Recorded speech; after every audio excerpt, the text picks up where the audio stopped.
Hello everyone, welcome to Vijay IAS Academy. My name is Saurabh Sharma. Let's start with the current affairs of 27th of January. And today we have, as you can see on your screen, Kurdistan is written. So here, as part of your awareness about the international developments, international happenings, activities, and whatever the situation going on with respect to law and order and other issues which are not only becoming a danger for the locality within the region, but it might have a direct and indirect impact over the other areas of the world. So within that context, we have to keep a keen interest and great knowledge about those stuff as well, even if not great knowledge, but we should have some references about the issues so that anytime those issues might be asked, especially and these type of issues like Kurdistan and all that. So as part of your basic general awareness, these questions are asked in interview processes. And once you know the geographical area where the issues are taking place, so sometimes in prelims examination you are asked with the areas, habitats, and the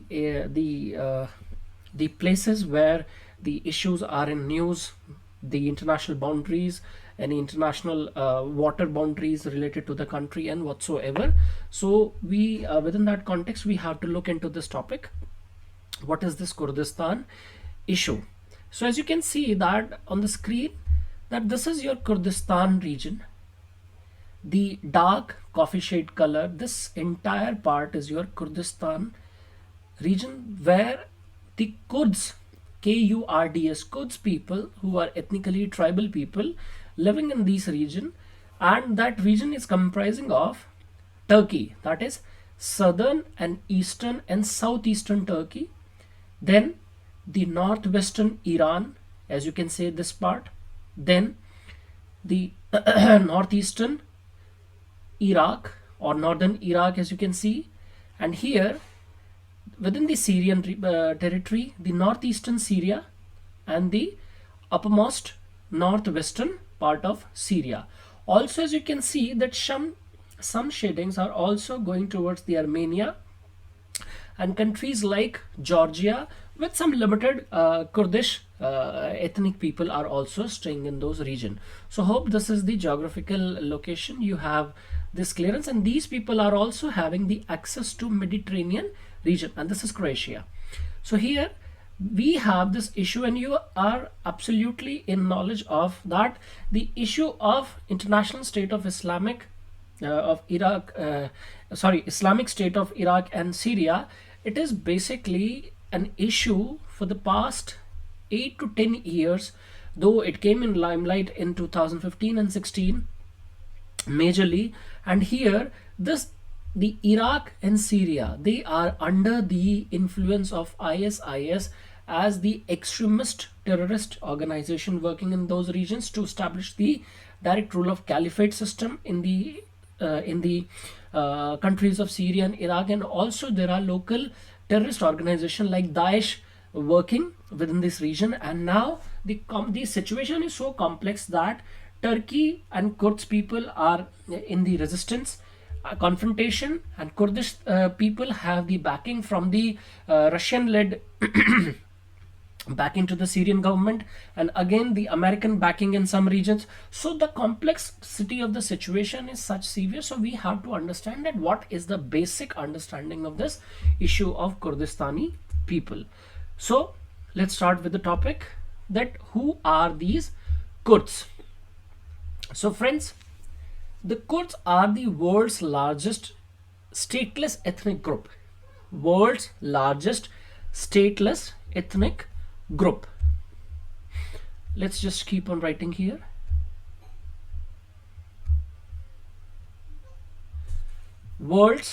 They are the world's largest stateless ethnic group, living in the countries like Turkey, Iraq, Iran, Syria, Azerbaijan, Armenia, Georgia, etc. As you can see here, this part, these are generally Kurd areas, right? Next, the number is expected to be 25 to 35 million. So that makes them even more than the Rohingyas, who are suffering or having the same issue of statelessness. So this 25 to 35 million, if we compare it with the states like India or states within India, then probably it is comparable to the overall population of Jharkhand, Assam, Kerala, Telangana, and combined population of Canada and Australia. So these many people are generally considered as stateless, and they are living in the highlands of southern and eastern Turkey, as I said, northern Iraq, we have seen, the northeastern Syria, we have seen, northwestern Iran, we have seen, parts of South Armenia, we have seen, and in minorities of each of these countries, and small communities, as I said, living in Georgia, Kazakhstan, Lebanon, Eastern Iran as well. So within those areas, we are finding that Kurdish people living basically. Now, the historical reference we take, Kurdish people claim that, or their history claims back to date 2500 years back from now, but they're specifically identifiable as distinct communities since 7th century, and the most of the people, they adopted Islam, and majority of them are Sunni Islamic people. And so the Kurdish people today are Sunni Islamic, the majority of them, but they are adherents of other faiths too, including Sufism, because with Islam, Sufism is also attached, and other mystical practices. Mystical practices here means that some sort of their own customs, beliefs, and religious ideologies, which are generally tribal people are practicing, and they speak the Kurds language, but there is no specific dialect to them, but they speak mostly Persian and Pashto, because they are having this relevance with the areas like Iran and Iraq. So here the Persian Pashto is majorly spoken language, hence they speak this, and some people are also speak the Turkey dialects, and this they are using the Latin script here. So that is not that important, but just a reference that what do they do and what is the general here, like what they practice. Now, why these people are considered stateless? That is the major question here, that what makes these people the stateless people, and how when the 15 to 20% of population of Turkey consists of Kurdish people, then why Turkey is not able to give them the same respect, the rights to live in the land? So what are the issue? Let's just take a look over this story. So let's just hear it in the terms of a story. See, their numbers and distinct cultural and ethnic identity. The Kurdish people have never had their independent national homeland. This is what we have seen. When during the World War I, in the modern world, we are seeing that at the Versailles Peace Treaty or Peace Conference, just after the end of World War I, the Kurdish Ottoman diplomat Mehmet Sharif Pasha proposed borders of a new Kurdistan that covered parts of modern Turkey, Iraq, and Iran. Who? Mehmet Sharif Pasha. Let me just write it here, that Mehmet Sharif Pasha, he proposed a boundary of Kurdistan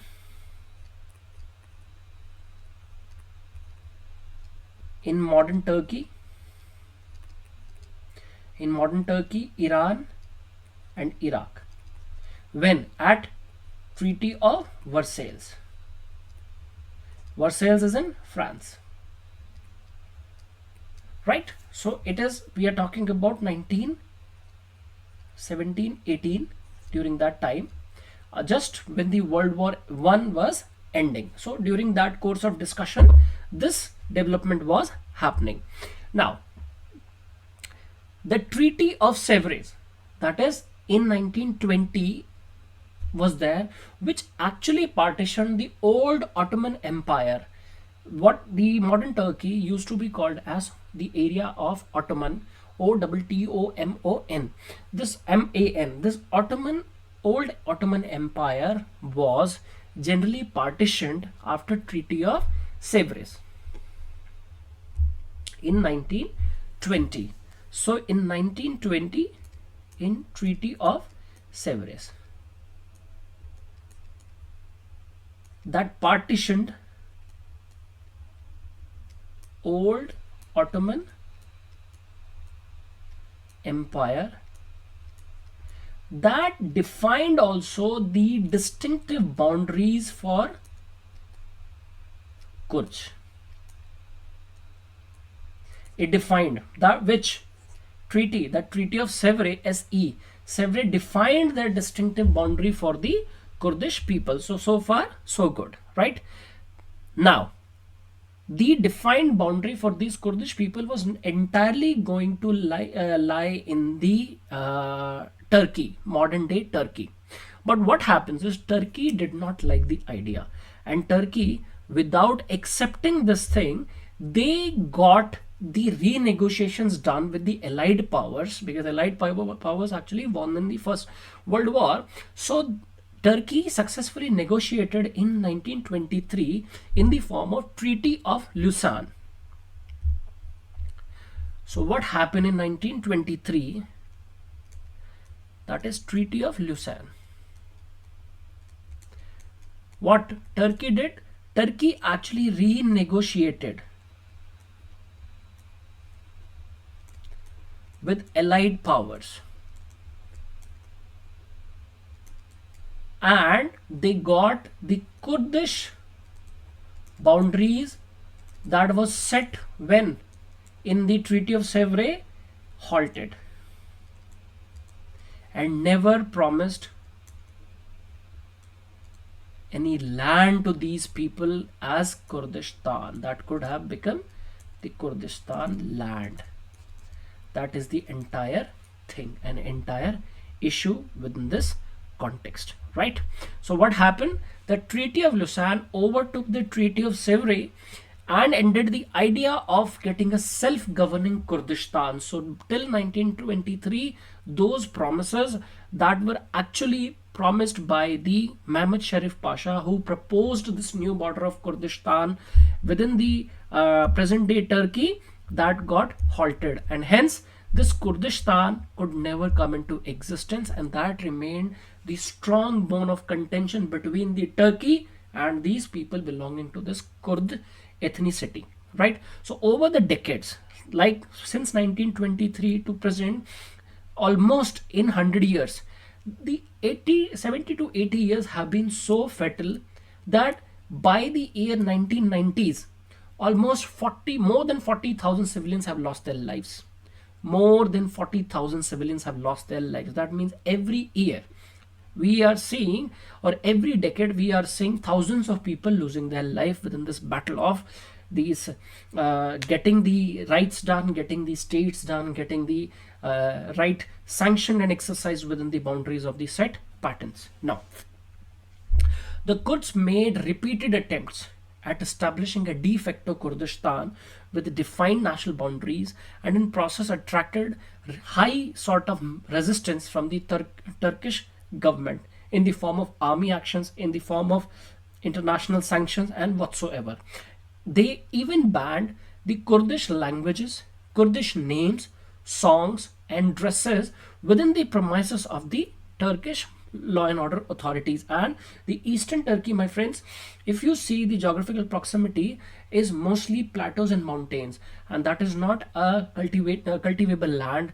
There are no economic reforms. The infrastructure is absolutely next to the nil. Hence these people are generally pushed back within the darkness beyond developmental scope. Hence these people have been suffering since almost 8 decades, right? Now,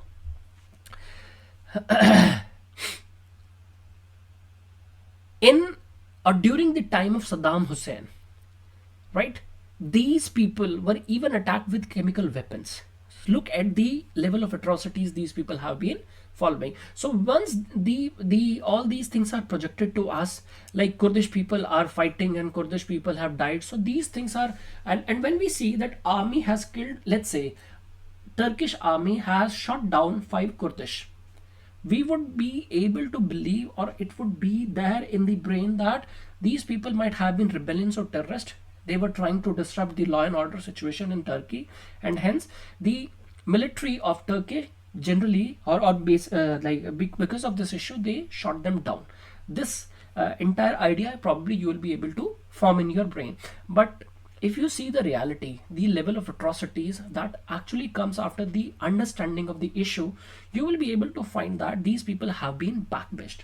These people have been given the false promises. These people have been and avoided from what was promised to them, being an important stakeholder in the discussion at Treaty of Versailles or negotiations at Versailles Conference, right? So here if you see that the chemical weapons attacks were also there, and in Iran their uprising of the 1980s and 90s were crushed, brutally crushed.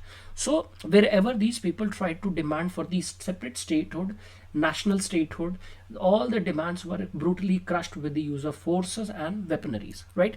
In 1978 specifically, Marxist revolutionary, important name, Abdullah Öcalan formed the Kurdish Workers' Party. So one name, that is Abdullah Öcalan, forms the Kurdish National Party when in 1978, and he was a Marxist revolutionary.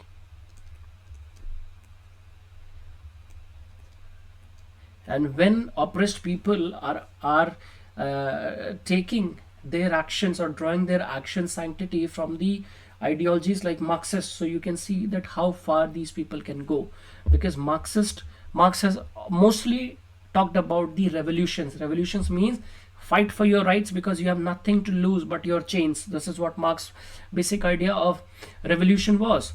So what happens is that when Kurdistan's Workers' Party, I'm sorry, not National Party, Kurdistan Workers' Party, Kurdistan Workers' Party was formed in 1978. So what happened was that the aim of setting up an independent Kurdistan was the objective, and this Kurdistan Workers' Party in the Kurdish language, they are known as Partiya Karakeren Kurdistane, that is PKK.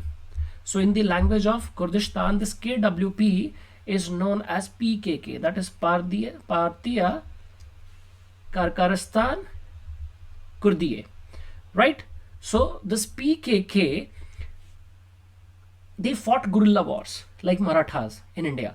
So this PKK guerrilla fought the Turkish army from 1984 until the Öcalan, that means the founder of this Kurdistan Worker Party, in 1999 got captured. And during this period 40,000 Kurdish civilians were killed, right? So in the name of capturing one individual, your atrocities has led 40,000 Kurdish civilians dead without any fault, without any direct involvement, just asking for their rights. You can see that what sort of humanity or human level or human rights violation was there. Now sporadic terrorist activities continued until 2013, because this is, someone has fairly said, like Bhagat Singh has said, that you can kill the people, kill the person, or the let's say that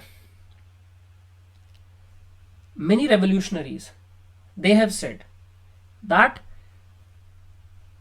a person can be killed but the ideology remains same, the idea of thoughts and thinking that remain alive. So in this context, when the ideology or the party founder was killed or captured, but the people continued the legacy of the objective. So terrorist activities, sporadic terrorist activities and smaller terrorist groups started coming up, mushrooming up, and until 2013, when the PKK, that means this Kurdistan Workers' Party, declared the ceasefire. So this collapsed when Turkey joined the war against the Islamic State in 2015, and Under this regime only, when Turkey joined this fight against Islamic State, under this blanket cover, they started targeting PKK areas, PKK centers in Iraq and other joining areas through air attacks. And you see that these people do not operate in open air. Either they operate in very secured area, secluded area, or probably under the ground. But generally, who becomes the prey or fall prey to these type of attacks are generally civilians, mostly vulnerable, like females, like children, old age people, and other handicapped people. So this fight has become so massive, bloody, bloodshed, that both of the sides are fighting to take revenge after an action or activity, right? So this is the general situation where these people, we have seen that they are fighting. So now look at this context here. Now the Kurds people are fighting against this Islamic State. This is, they become like UPSC might ask you in terms of prelim examination, that this Kurds people are fighting under the banner of Syrian Democratic Forces. As you can see, Syrian Democratic Forces alongside several local Arab militias helped by US-led coalition. And they have driven in Islamic State out of thousands of square kilometers of territory in Syria and established control over hundreds of kilometers along the border with Turkey. Right? So here you can see that Turkey is fighting against Kurdish, and Kurdish have the backing of United States, right? In the form of Syrian Democratic Forces, right? So here, this Kurdish people have gains in Syria, and they have, however, brought the Kurds and their allies into direct contact with Russian-supported Syrian government forces. Because during that time, the Russians have supported the Syrian government, and Turkish-backed rebels, this Turkish-backed rebels, they are fighting with the Kurds, right? So it is like Turkey is against Kurds, but they have the support of Russian-backed Syrian government forces, and also they have the US backing here. It was during the time, by then, the United States and Russia, they did not get into confrontation. So here the equation is like T into K is equal to US and Russia backed. So these people, this entire situation has actually made this problem a very complex one.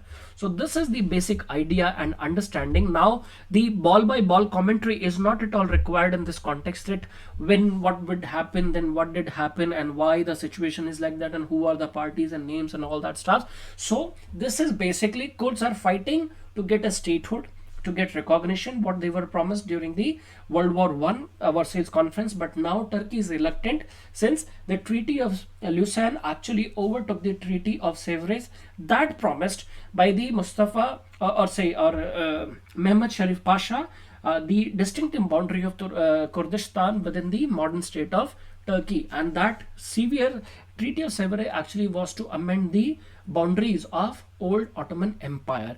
But now, since these people, Kurd people, are also seeing the existence of Islamic State as a threat to their existence, so they are also fighting with them. But the Turkey has also joined this race of killing in Islamic State. But Turkey's objective is probably, along with killing the eradicating the Islamic State forces, they are wanting to target the Kurds people, their centers and the hideouts as well. So this is the situation that created a problem here. But Kurds are known a very brave, and they are fearless people, and they are, because like it is saying that the tribals have nothing to lose.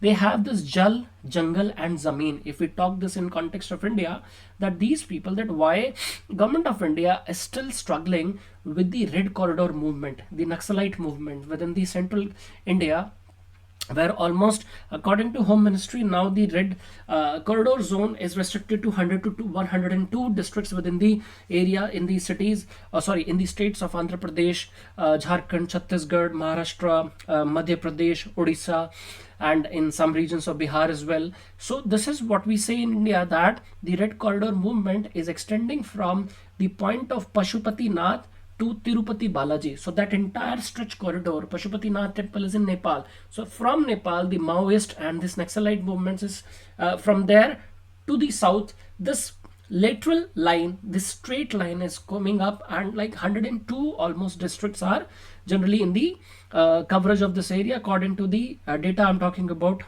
given by Ministry of Home Affairs in 2019-20.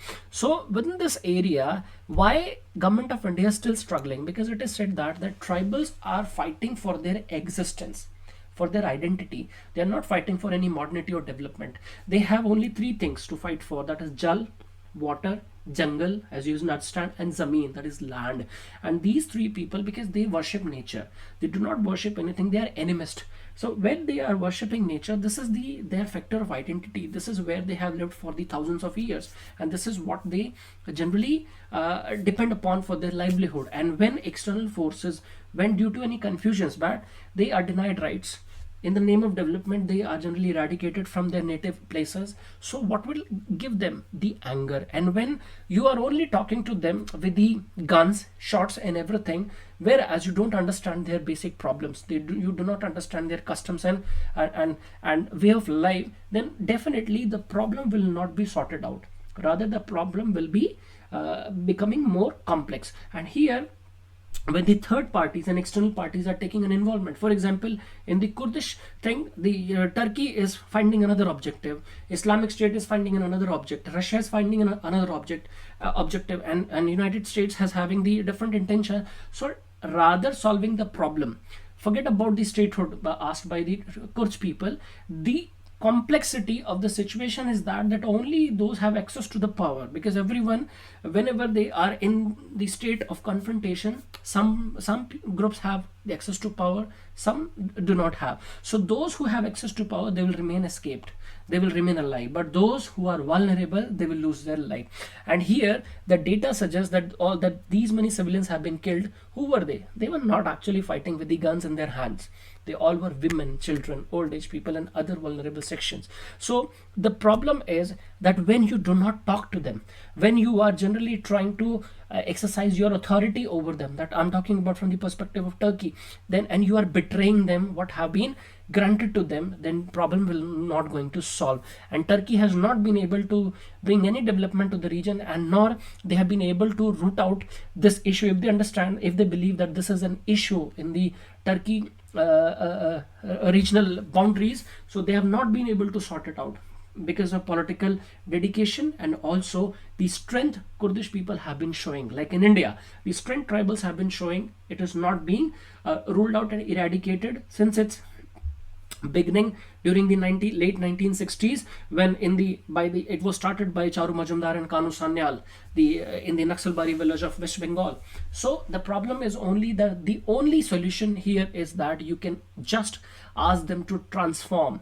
You can just talk them at the peace lines. You can give them the chances to get involved in the mainstream by motivating them for the surrender, for leaving their ideologies and believe in the state ideologies. But here in the Kurdish scenario situation, what they can do, that United Nations can draw their attention to them, human rights violations agencies can draw attention to them, and they can collectively speak to Turkey and the other areas where these people are presently living. The basic minimum standards of life must be extended to them first.